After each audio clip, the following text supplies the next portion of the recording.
नमस्कार, आप सभी का रमेश रुयल यूट्यूब चैनल पर बहुत हार्दिक स्वागत है। डीएलएड वर्सेस बीएड विवाद को लेकर, बीएसटीसी वर्सेस बीएड विवाद को लेकर राष्ट्रीय अध्यापक शिक्षा परिषद एनसीटी द्वारा प्रकाशित 28 जून 2018 अधिसूचना मामले को लेकर सुप्रीम कोर्ट ने आज अपना एक ऐतिहासिक फैसला दिया है। इस फैसले को लेकर इस वीडियो में विस्तार से चर्चा करूंगा। क्या ये फैसला सभी राज्यों पर लागू होगा तत्काल प्रभाव से? क्या सुप्रीम कोर्ट ने एनसीटी के गजट नोटिफिकेशन को रद्द कर दिया या नहीं?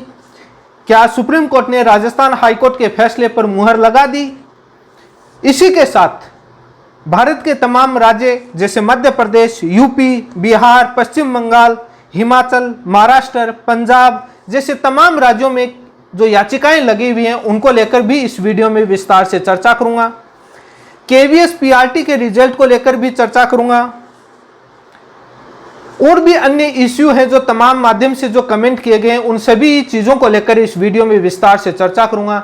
यदि आप मेरे चैनल पर पहली बार जुड़े हैं तो वीडियो को लाइक और शेयर करें। चैनल पर जुड़े हैं तो चैनल को सब्सक्राइब करना ना भूलें। तमाम जानकारी आपको इसी चैनल पर सबसे पहले दी जाएगी, इसलिए सब्सक्राइब करें। जो भी राज्य का डीएलएड, बीएसटीसी, जेबीटी का छात्र है वो तमाम जगह इस वीडियो को शेयर करें ताकि हर एक के पास पहुँचे। सबसे पहले इस मामले को लेकर राजस्थान की बीएसटीसी संघर्ष समिति ने 2020 के अंदर बहुत एक बड़े व्यापक स्तर पर युद्ध शुरू किया था और बहुत महीनों तक, सालों तक इस केस की लड़ाई बीएसटीसी संघर्ष समिति राजस्थान ने लड़ाई लड़ी राजस्थान हाईकोर्ट में, उसके बाद सुप्रीम कोर्ट में। राजस्थान हाईकोर्ट में बीएसटीसी संघर्ष समिति की जीत हुई। इस मामले की पैरवी करने वाले सुप्रीम कोर्ट में जो एडवोकेट थे, सीनियर एडवोकेट श्रीमान कपिल सिब्बल जी, सीनियर एडवोकेट मीनाक्षी अरोड़ा जी, सुप्रीम कोर्ट के एओआर अमित अग्रवाल जी, पुनीत जैन जी, राजस्थान हाईकोर्ट के वकील जयपुर से विज्ञान शाह जी ने वहां पर पैरवी की थी सुप्रीम कोर्ट में। बहुत ही शानदार पैरवी की थी। इन पैरवी की सुनवाई मैंने मेरे चैनल पर लाइव दिखाई थी, आप देख सकते हैं। इसी के साथ राजस्थान हाईकोर्ट में जब यह मामला चला था तब राजस्थान हाईकोर्ट में बीएसटीसी की तरफ से राजस्थान हाईकोर्ट जयपुर से वकील श्रीमान विज्ञान शाह जी ने, जोधपुर से श्रीमान हनुमान चौधरी जी ने और सीनियर एडवोकेट श्रीमान मनोज भंडारी जी ने बीएसटीसी की तरफ से मजबूती से पैरवी करी।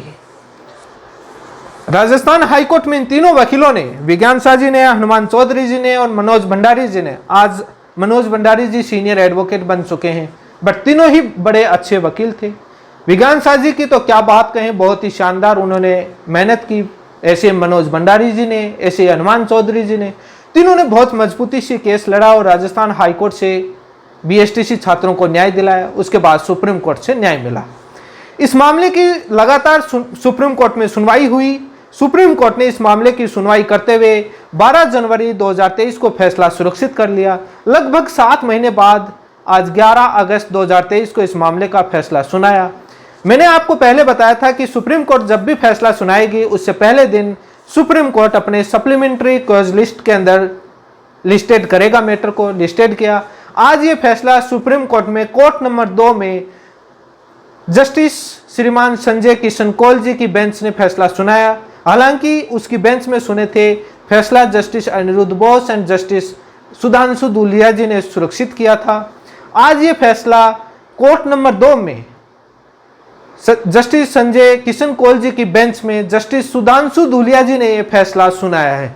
यह फैसला सुधांशु धूलिया जी जस्टिस साहब ने सुनाया है। फैसला क्या सुनाया है थोड़ा सा वो सुन लीजिए, उसके बाद तमाम तरीके से डिटेल से हर राज्य पर चर्चा करूंगा।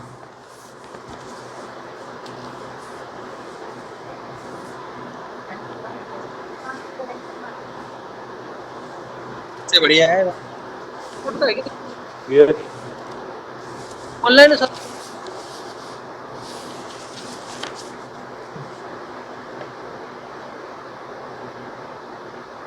Who is appearing? Yes. Sorry. I thought in the mentioning list. 1501 minute. So all the appeals which were filed against the order of the Rajasthan High Court have been dismissed. We have upheld the order and we have quashed and set aside the notification of 2018, holding that B.Ed is not a qualification for primary schools, but it is diploma in elementary. आपने फैसला सुना, क्योंकि फैसला बहुत बड़ा आएगा। अभी supreme court में जब फैसला अभी वेबसाइट पर अपलोड नहीं हुआ है, मैं रिकॉर्ड कर रहा हूँ, उस समय तक सुप्रीम कोर्ट ने वेबसाइट पर फैसला अपलोड नहीं किया है। जब फैसला आ जाएगा डिटेल से, तब अलग से एक वीडियो उस फैसले को लेकर विस्तार से चर्चा करूँगा। लेकिन उससे पहले तमाम राज्यों को लेकर भी इसमें चर्चा करूँगा, उससे पहले, क्योंकि तमाम इश्यू हैं अलग अलग राज्यों को लेकर। फैसला आएगा, उसको फैसले को हर एक बिंदु को लेकर डिटेल से चर्चा करूँगा। उससे पहले मैं तमाम बिंदुओं को लेकर चर्चा कर लेता हूँ। अब एक समस्या आ रही है, काफ़ी सवाल आ रहे हैं छात्रों के कि बीएड की तरफ से या भारत सरकार या एनसीटी की तरफ से क्या रिव्यू पिटीशन फाइल की जाएगी। रिव्यू पिटीशन क्या होती है? मैंने कुछ दिन पहले बिहार के मैटर को लेकर वीडियो बनाया था। उस समय मैंने राजस्थान हाईकोर्ट के फैसले को लेकर कुछ बिंदुओं पर चर्चा करी थी। उस वीडियो में आप मेरे चैनल पर जाकर देख सकते हैं। मैंने उस वीडियो में यह बताने की कोशिश की थी कि राजस्थान हाईकोर्ट के फैसले के कौन कौन से बिंदु को लेकर सुप्रीम कोर्ट ने भारत सरकार, बीएड के वकील, एनसीटी के वकीलों से सवाल पूछे थे कि राजस्थान हाईकोर्ट का फैसला कैसे गलत, आप क्यों चैलेंज कर रहे हैं। उन पर उनके जवाब पूछे थे और उनके रिप्लाई क्या थे, उनको लेकर मैंने वीडियो बनाया था। कुछ लोगों ने कहा कि अब जब सुप्रीम कोर्ट से फैसला आना है तो राजस्थान हाईकोर्ट से फैसले पर चर्चा करने की क्या जरूरत। उस समय मैंने एक इंडिकेट किया था कि फैसला किस साइड जा सकता है, क्योंकि वो सवाल और जवाब और तर्क विपक्ष के भारत सरकार, एनसीटी और बीएड के वकील क्या जवाब दे रहे थे, जो सुप्रीम कोर्ट ने सवाल पूछे थे, वही सवाल जो राजस्थान हाईकोर्ट ने जिस बेसिस पर एनसीटी के गजट नोटिफिकेशन को रद्द किया था, उन कारणों को बेस बनाकर पूछ रहे थे सुप्रीम कोर्ट के जज। वो आप मेरे चैनल पर जाकर देख सकते हैं। केस बहुत मजबूती से लड़ा गया, केस में बिल्कुल भी राजनीति नहीं की गई, उसी की बदौलत है। बीएसटीसी संघर्ष समिति बहुत मजबूती से केस लड़ा। मैं उन सभी को शुक्रिया अदा करता हूं। इससे ज्यादा मेरे पास कहने के लिए आज शब्द नहीं है, निशब्द हूं। बहुत सारे मेरे पास आज कॉल और मैसेज आ रहे हैं, धन्यवाद ज्ञापित कर रहे हैं। मैंने मैक्सिमम रिप्लाई देने की कोशिश करी है। ट्विटर पर भी काफ़ी मैसेज आ रहे हैं, रीट्वीट हो रहे हैं और रिप्लाई कर रहे हैं। मैं उन सभी को बहुत बहुत धन्यवाद और शुक्रिया अदा करता हूँ इस प्यार के लिए, इस प्रेम के लिए, इस समय देने के लिए, मुझे सुनने के लिए। मैं सभी का रिप्लाई नहीं दे पाया हूँ, उसके लिए मैं माफ़ी चाहता हूँ। लेकिन समस्याएं बहुत आई। जब आप किसी बड़े युद्ध स्तर पर किसी केस को लड़ते हैं तो समस्या तो आनी है। कभी भी ऐसी कोई भी नहीं है कि इतनी बड़ी जंग हो जहां पर समस्याएं ना आए। किस तरीके से बीएसटीसी संघर्ष समिति के सदस्य उन समस्याओं से कभी लाइव आकर रोते थे। इतनी बड़ी समस्याएं आ जाती थी तो कभी रो रहे थे, बार बार गुहार लगाते थे, अभियान चलाते थे। कभी बीएसटीसी संघर्ष समिति ने शहीद स्मारक पर 56 दिन से ज़्यादा धरना प्रदर्शन आंदोलन किया, सीएमओ तक कूच किया। तमाम मुकदमे, बहुत बड़ा संघर्ष था। जो उस आंदोलन में आए, किसी भी तरीके से सहयोग किया, उनको एक बार पुनः धन्यवाद। इस आंदोलन को कुचलने की भी बहुत कोशिश की गई। तमाम तरीके के षड्यंत्र भी होते थे। कोई भी आंदोलन नहीं चलने देता था, चाहे पुलिस क्यों ना हो। वो भी सोचते थे कि इनको हटाओ यहाँ से। और भी बहुत लोग थे। बहुत बहुत बड़ी ताकतें, हस्तियां इस आंदोलन को कमजोर करने की कोशिश करी, आंदोलन को कुचलने की कोशिश करते थे। बीएसटीसी के ही लोग उसमें बन जाते थे। एक बार तो बीएसटीसी संघर्ष समिति के सदस्य परेशान होकर बहुत पीड़ा से रो रहे थे। लेकिन बहुत दिनों से बहुत बड़ी बड़ी हस्तियां, बड़े बड़े लोग इस शख्स की नज़र देख रहे थे। मुझे बहुत ही तिरछी नज़रों से इस देख रहे थे। कब ये सुप्रीम कोर्ट से बीएसटीसी हारें और इसका ट्रोल करें, इसकी हाजिरी लगाएं। वो बहुत दिनों से इंतजार कर रहे थे कब बीएसटीसी सुप्रीम कोर्ट से हारे और इनकी हाजिरी लगाएं, इनको ट्रोल करें, इनसे सवाल करें, इनको कटघरे में खड़े करें। लेकिन सत्यमेव जयते, हम सबूतों और प्रमाण के बेस पर लड़ते हैं। हम बयानबाजी नहीं करते, हम राजनीति नहीं करते, तथ्य और प्रमाण के बेस पर बोलते हैं। और वो भी चीज़ें काम करने के बाद बोलते हैं, पहले मौन रहते हैं। क्योंकि बीएसटीसी संघर्ष समिति की भी प्राइवेसी होती थी। कई लोगों ने तो वकीलों से चर्चा तक कर ली थी, अपना सर्वे तक दे दिया था कि बीएसटीसी की जीत मुश्किल है। ऐसा ही समय जब राजस्थान हाईकोर्ट में सुनवाई हुई, सुनवाई कंप्लीट हुई, उस दिन रात को भी वो हुआ था। वो दिन मुझे आज भी याद है। रात को उन छात्रों के मेरे पास फोन आ रहे थे कि सर वो बोल रहे हैं कि फैसला उधर जा रहा है, उसका पलड़ा भारी है, हमारा क्या होगा। मैं निशब्द था, मैं कुछ बोल नहीं पाया उन लोगों के लिए। मैंने कहा कि अपने प्रमाण और सबूत बहुत मजबूत हैं, आप बेफिक्र रहें। जब राजस्थान हाईकोर्ट अपना फैसला सुना रही थी 25 नवंबर 2022, ठीक शायद मेरे डेट याद है, दोपहर के 12 बज रखे थे। जयपुर शहीद स्मारक पर छात्र खाना खा रहे थे। उस दिन उसका वीडियो है, वो इस डिस्क्रिप्शन में दिया हुआ। उस संघर्ष को जरूर देखना। 27 मिनट का संघर्ष शॉर्ट में बताया है मैंने। जब जोधपुर से खबर मिलती है कि बीएसटीसी की जीत हो गई है, खाना छोड़ दिया था प्लेटों में, जो उनकी आंखों में आंसू थे, मैं जिंदगी में नहीं भूल पाऊंगा। जो मुझे फोन पर जो अपनी पीड़ा बताते थे, मैं जिंदगी में नहीं भूल पाऊंगा उनका दर्द। बहुत पीड़ा देखी थी मैंने, बहुत उदास। चाहे राजस्थान ही नहीं, पंजाब से, बिहार से, तमाम राज्यों से मेरे पास कॉल और मैसेज आते थे। लेकिन उन बीएसटीसी धारियों की वो उस मेहनत की, उन सर्दियों के अंदर, उस कंबल के अंदर, वहां पर उस सर्दी के अंदर पड़े रहते थे। और वो खाना, बदौलत किसी एक के आदमी पर कोई केस नहीं जीता जाता है, लेकिन सभी का योगदान था। लेकिन लोग लास्ट तक इसी नज़र से देख रहे थे, कब ये हारें, कब हम इनको ट्रोल करें। लेकिन गेम चेंजर हैं हम, हमको पता है कब कौन सा चौका लगाना है। वही दिन जब सुप्रीम कोर्ट से लास्ट की सुनवाई सुरक्षित हुई, तो वही अनुमानित आंकड़े, पलड़े बताए गए। तब मेरे पास भी बहुत वैसे ही फोन आए। मैंने कहा कि जब जब ऐसी घटनाएं होती हैं तो वो बीएसटीसी के लिए शुभ होती है। ऐसा हो रहा है तो हाईकोर्ट में ऐसा हुआ, अपने लिए शुभ हुआ, अच्छा हुआ, तो ये भी अच्छा ही होने वाला है, बेफिक्र रहिए। अभी सुप्रीम कोर्ट से फैसला आने से कुछ दिन पहले वैसा ही माहौल बनाया गया ट्विटर पर, तमाम जगह। तब मुझे इंडिकेट हो गया, इशारा हो गया कि कुछ अच्छा होने वाला है, कुछ शुभ होने वाला है। मैं उनको उम्मीद करता हूं कि 24 तक ऐसे ही करें, 28 तक ऐसे ही करें, 2030 तक ऐसे ही करें। मैंने सभी के सवाल, मैंने बीएड के तमाम जो लोग सवाल पूछते थे, उन सभी सवालों के जवाब मैंने यूट्यूब पर दिए हैं। केस कैसे मजबूत है वो मैंने बताया है। कई लोग बयान देकर चले जाते थे,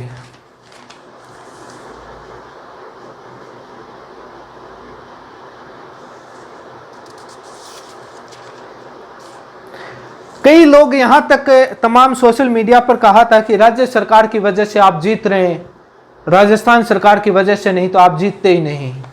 मैं उनको इतना ही सलाह देना चाहूँगा, राजस्थान हाईकोर्ट का जजमेंट का पैराग्राफ पढ़ लीजिए, राजस्थान हाईकोर्ट के जजमेंट पर क्या कहा है। इसी के साथ एक वीडियो और सुनाऊंगा जो आज एडवोकेट विज्ञान शाह जी ने जो बोला है वो भी मैं सुनाऊंगा।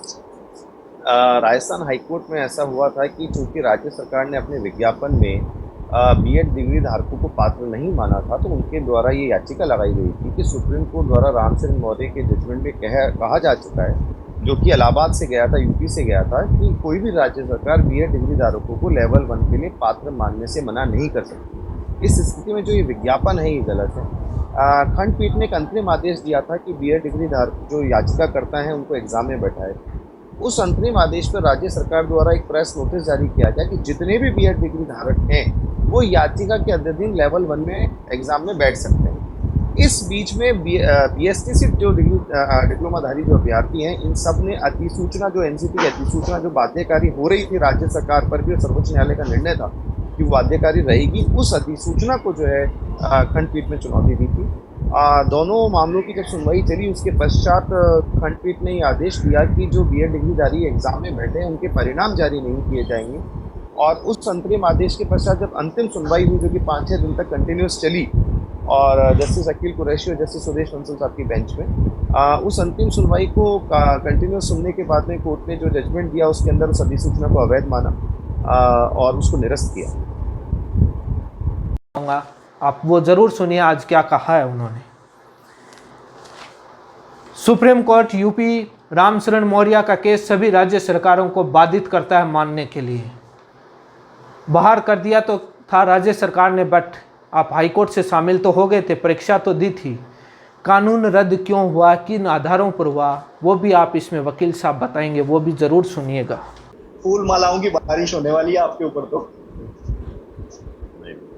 ये सब इन सब का प्रेम है। इन्होंने पहली बार तो मुझे मौका दिया इस केस को लड़ने का और सबसे ज़्यादा टीम एफर्ट जो बैक ऑफिस जिसको कहते हैं मेरी पूरी टीम ने जो है इस पे काम किया और मैं अपनी पूरी टीम का भी धन्यवाद देना चाहूँगा जिसमें अक्षय गुप्ता, हरिंदर नील, सारा शर्मा, प्रज्ञा, पुखराज, पूरी टीम जो है हमारी 5 दिन तक जोधपुर में भी रुकी रही और इस पूरी टीम ने जो है दिन रात मेहनत करी इस नतीजे तक पहुंचाने के लिए। सुप्रीम कोर्ट से मीनाक्षी जी, अरोड़ा मैडम का साथ था, अमित अग्रवाल जी, पुनीत जैन साहब का, कपिल सिब्बल साहब भी इस मैटर में इन्वॉल्व हुए और मैं इन सबका शुक्रिया अदा करता हूं और सारा श्रेय जो है वो मुकेश जी और सचिन जी, इन सबकी जो पूरी टीम है इनको जाता है जिन्होंने दस्तावेज समय समय पर उपलब्ध कराए और हमको जो है मौका दिया उन दस्तावेजों पे काम करते हुए और लीगल एप्लीकेशन के तहत इसको चुनौती दी।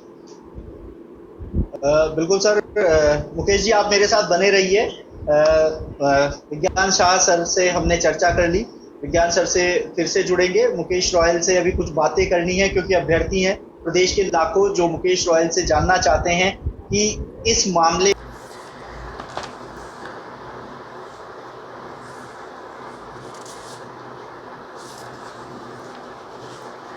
लोग बहुत बड़े बड़े बयान देके देते थे कि दुनिया की कोई ताकत नहीं है जो बीएड को शामिल होने से रोक नहीं सकती थी। कोई कहता था कि शामिल होगी, कोई रोक नहीं सकता था, कोई कहता था कि कोई शामिल कर नहीं सकता, कोई ताकत नहीं है। उन बयानों के आधार पर कुछ नहीं होता, तथ्य और सबूत और प्रमाण के आधार पर हुआ है। बयान धरे रह जाते हैं। भारत सरकार और एनसीटी बोलते हैं। मैं ये नहीं बोलता कि ये केस मेरी वजह से जीते हैं आप लोग, आप सभी की बदौलत है। मुझे कोई क्रेडिट लेने का शौक नहीं है। मैं ये नहीं कहता कि मेरी वजह से केस जीते हैं। मजबूत पैरवी भी फैसला सुप्रीम कोर्ट ने दिया। मैंने इस मात्र सबूत जुटाने का काम। यदि कानून बनाने की प्रक्रिया आरटीआई के माध्यम से सारे सबूत ना मिलते, मुझे जहां तक पहला मेरा याद है जब सबूत मांगा था तब भारत सरकार ने पश्चिम बंगाल के किसी कोर्ट के ऑर्डर का आदेश देते हुए, हवाला देते हुए मना कर दिया था कि हम कोई भी आपको सबूत, आपको कागज नहीं देंगे। उसके बाद जाकर के मैंने बहुत मुश्किल से लड़ाई लड़कर के वो सबूत निकाले थे। आसानी से कोई नहीं देता है। लेकिन आपने सुना भी होगा, मैंने एक वीडियो डाला था। सुप्रीम कोर्ट ने पूछा था एनसीटी से, क्या आपने कोई मीटिंग गठित करी, कोई सर्वे किया, राज्यों से पूछा, तब किस प्रकार से वो बोलते थे। यदि ये सबूत नहीं होते, पहले से चाबी कस रखी थी, ताबूत में कील ठोक रखा था, सारे सबूत थे, ताकि ये कोई एडिटिंग भी नहीं कर सकें, बैकडेट में भी नहीं ला सकें, कुछ भी नहीं कर सकें। इसलिए वो बोल नहीं पाए। नहीं, सब कुछ ले आते, कुछ नहीं कर पाते। अकेले इस बेस पर कभी नहीं जीत पाते कि बीएसटीसी बीएड के कोर्स में डिफरेंस है। पॉलिसी मैटर बन जाता, पूरा कंसंट्रेटिव प्रोसेस बन जाता, कमेटियों के मीटिंग के रिकॉर्ड आ जाते, सारी चीजें आ जाती। लेकिन आप सभी की बदौलत है, सभी की मेहनत है। हर एंगल से उसकी बदौलत है कि आज ये बीएसटीसी इस मुकाम पर पहुंची है। कई लोग इस बात से, मैं कभी नहीं कहा मैंने आज तक कि मेरे पास क्या समस्याएं आई, ना जाने मेरे पास कितने धमकियों भरी कॉल आती थी, कॉल करते थे लोग, एफआईआर करने की धमकी देते थे। 2-4 बार तो आमना सामना हो गया था, कई सिटियों में, ट्रेन, बस, तमाम जगह शहर के अंदर। लेकिन कभी मैंने आज तक उस पीड़ा को नहीं बताया, मैंने कैसे हैंडल किया, कैसे निकला।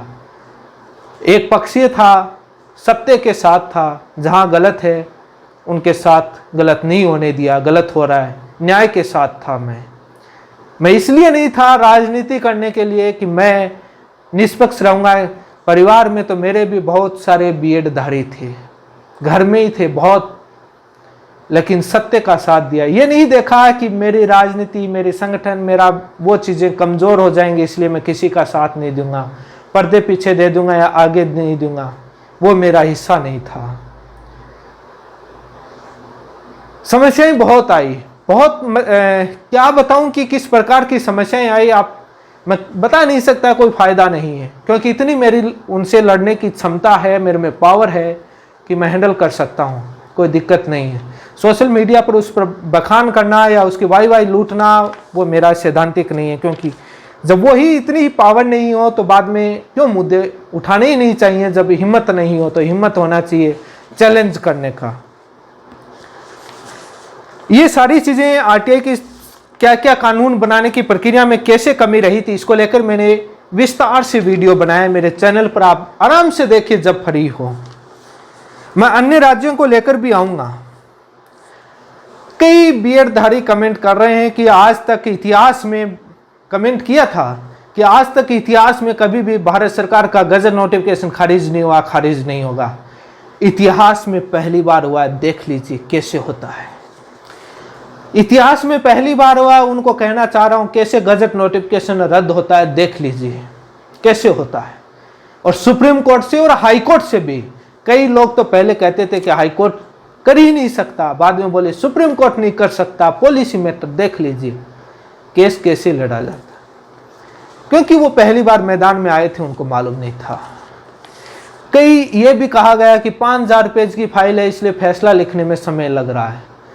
कभी जहां तक मुझे मालूम है, जो मैंने उसमें स्टडी करी है, जो वकीलों से सुनते हैं, बताते हैं, कभी भी पूरी फाइलें नहीं पढ़ते हैं। जो आपकी प्रेयर होती है सुप्रीम कोर्ट में सुनवाई के दौरान, जो रिमार्क करते हैं, जो डायरी में लिखते हैं, जहाँ चिट चिपकाते हैं, जिस पेज पर जो प्रेयर होती है, सिनॉप्सिस होती है, जो क्वेश्चन ऑफ लॉ होते हैं, जो बैकग्राउंड होते हैं, जो ग्राउंड और बेस होता है केस का, और जो फैसलों पर जो मेन पॉइंट होते हैं उतना ही पढ़ते हैं सभी पक्षों का। अब रामशरण मौर्य केस का फैसला कोई 100 पेज का, मात्र उसमें एक पैराग्राफ पढ़ेंगे। अब फाइल तो कितनी भी बड़ी बन सकती है, उनको मालूम नहीं। फैसला लिखने में ज़्यादा समय नहीं लगता है। बोल लेते अनिरुद्ध बोस सुनाएंगे। आपने सुनवाई के दौरान देखा होगा कि कौन जज सबसे ज़्यादा एक्टिव था, हमको पता था। और फैसला कब सुनाएंगे ये मैं कहता है किसी को मालूम नहीं। मैंने बिहार का मैटर का वीडियो सुनाया, तब भी मैंने कहा था कि 2 दिन बाद भी आ जाए, हो सकता है 20 दिन बाद आए, किसी को नहीं मालूम, पहले दिन बताएंगे सुप्रीम कोर्ट। और वो जो ट्वीट कर रहे हैं उनको सुबह 10:30 बजे पता चला था कि सुप्रीम कोर्ट से फैसला आ रहा है। हम सत्य बोलते हैं, जो फैक्ट है। वाई लूटने या क्रेडिट लेने का शौक नहीं है।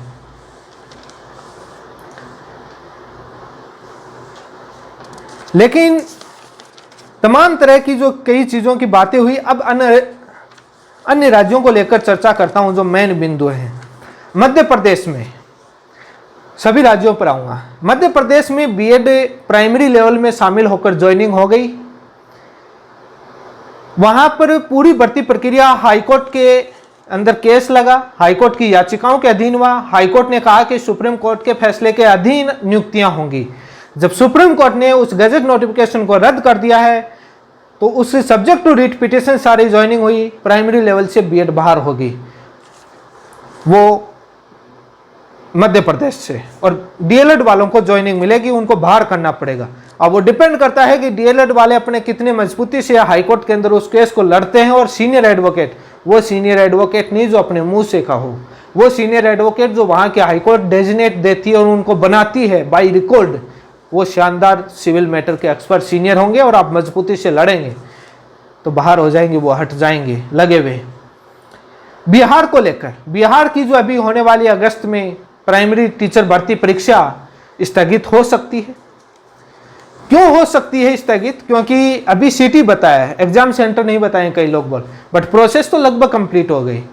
अब बीएड को बाहर करना सबसे बड़ा चुनौती हो गया, सभी फॉर्म की स्क्रूटनी करनी पड़ेगी, बीएड का एक तरफ डेटा और डीएलएड का, और उसको स्क्रूटनी करके बाद में नई एग्जाम सिटी और सेंटर बताने पड़ेंगे। तो बिहार के डीएलएड साथी यदि मजबूती से अपने हाई कोर्ट में और सुप्रीम कोर्ट में जो रिट पिटीशन लगाए उसमें अर्ली हियरिंग एप्लीकेशन लगा करके डायरेक्ट ऑर्डर या हाई कोर्ट से भी करवा सकते हैं, सुप्रीम कोर्ट की जरूरी नहीं है, वहां बीएड को बाहर कर सकते हैं, एग्जाम भी नहीं देंगे। अब बात आती है बिहार की छठे चरण की भर्ती परीक्षा, वहां पर लगे हुए शिक्षक भी हट सकते हैं, वहां से लगे हुए शिक्षक भी नौकरी से छठे चरण वाले भी हटेंगे। वो डिपेंड करता है वो ताकत डीएलएड वाले साथियों पर, क्योंकि बिहार की हाईकोर्ट में, पटना हाईकोर्ट में केस लगा हुआ है, एनसीटी के गजट नोटिफिकेशन को चैलेंज किया हुआ है, subject to writ petition joining हुई है, तो इसलिए वहां पर भी सारी चीजें सुप्रीम कोर्ट के अधीन हुई हैं, वो मामले सुप्रीम कोर्ट में भी आए तो वहां पर भी बीएड बाहर होगी। हालांकि वो मामला सुप्रीम कोर्ट में भी आया था, अभी सुप्रीम कोर्ट का विस्तृत जजमेंट नहीं आया, उस तक वेट करना पड़ेगा कि उस पर क्या कहा है बिहार की जो रिट पिटीशन लगी हुई थी। पश्चिम बंगाल के अंदर भी बीएड बाहर होगी, ज्वाइनिंग मिलेगी डीएलएड को, पंजाब के अंदर ऑलरेडी बाहर है, से हिमाचल के अंदर भी होगी। अब जो विस्तृत जजमेंट आएगा, पूरा डिटेल में जो कॉपी आएगी नेट से, उसको पढ़कर ही, क्योंकि आईए लगी हुई थी कई राज्यों की, कई राज्यों से याचिकाएं भी लगी हुई थी, तो उन पर बीएड वालों की याचिकाओं पर, राज्यों पर क्या कहा है, उस पर जजमेंट में उन याचिकाओं के बेस पर क्या कहा है वो पढ़ना पड़ेगा।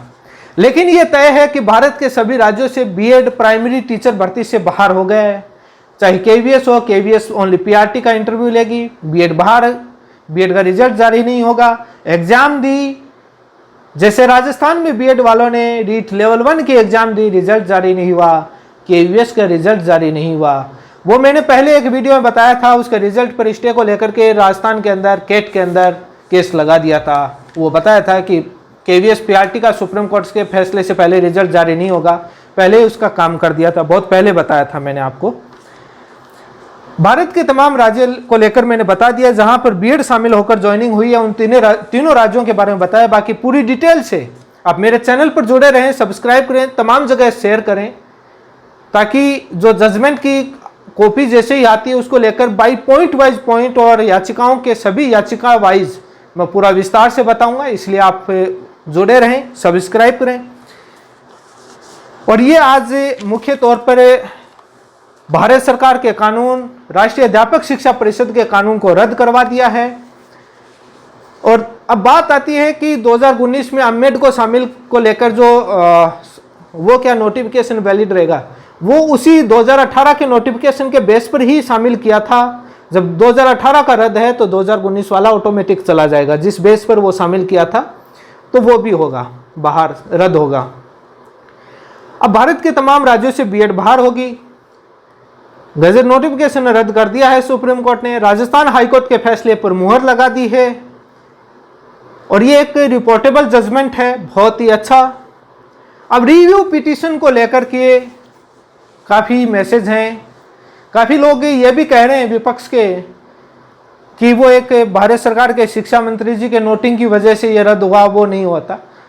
सुप्रीम कोर्ट का जजमेंट आने दीजिए, प्रत्येक आपके बिंदु पर जवाब दिया हुआ मिलेगा, किस वजह से रद्द किया, और राजस्थान हाईकोर्ट के जजमेंट पर क्या व्यू दिया है वो भी मिलेगा। राजस्थान हाईकोर्ट ने क्यों रद्द किया था गजट को, नोटिफिकेशन को, वो कारण बताया था।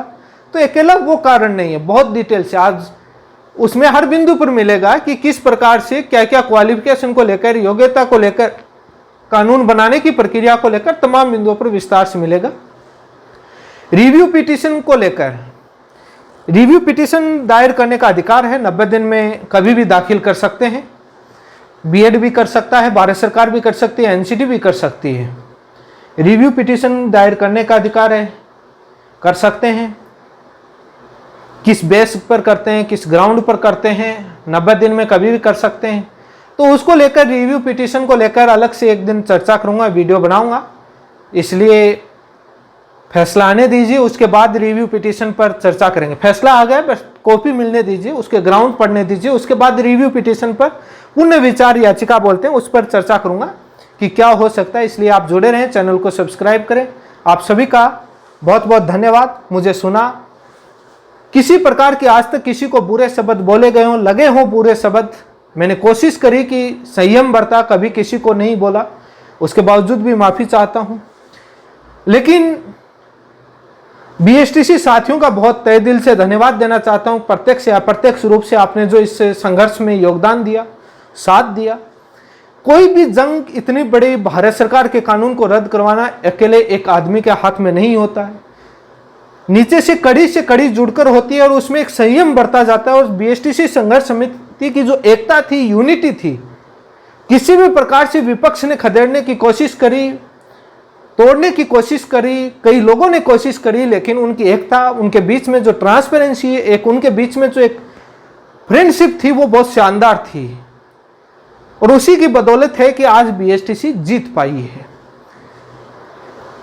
और बाकी विपक्ष के लोग मुझे नए नाम से बोलते थे कि इंटरनेशनल कोर्ट के जज, रोलेटिया बिहार की तरफ से नाम दिया गया था, और सलाहकार, पता नहीं क्या क्या ट्रोल करते थे, क्या क्या बोलते थे। लेकिन उन सभी को भी धन्यवाद। आपसे लड़ाई नहीं थी, लेकिन उन बीएसटीसी साथियों का दर्द, उनकी पीड़ा जो मैं फ़ोन पर, उनके जो हालात मैंने जो शहीद स्मारक पर देखे थे, उनका मैं बहुत बहुत धन्यवाद ज्ञापित करता हूं, उनके धैर्य को ज्ञापित करता हूं। इसी के साथ आप सभी का बहुत बहुत धन्यवाद।